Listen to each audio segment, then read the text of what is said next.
Clothes get dirty mainly from oils and grease trapped inside fabric fibers. At the molecular level, these stains are nonpolar, while water is polar. By the rule like dissolves like, polar water cannot dissolve nonpolar oil, so water beads up and slides past the stain. Water also has strong hydrogen bonding, which creates high surface tension. That cohesion makes it even harder for water alone to break oily films away from fibers. Detergents solve this mismatch.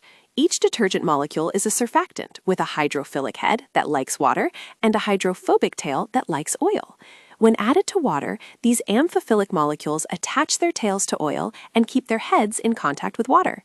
As more detergent gathers, surface tension drops, and the oil breaks into tiny droplets. The droplets become wrapped by detergent molecules, forming micelles with oil trapped inside. These micelles stay suspended in water and rinse away. Effective cleaning depends on reaching the critical micelle concentration, adding agitation, and using warm water to increase molecular motion. That explains clean clothes.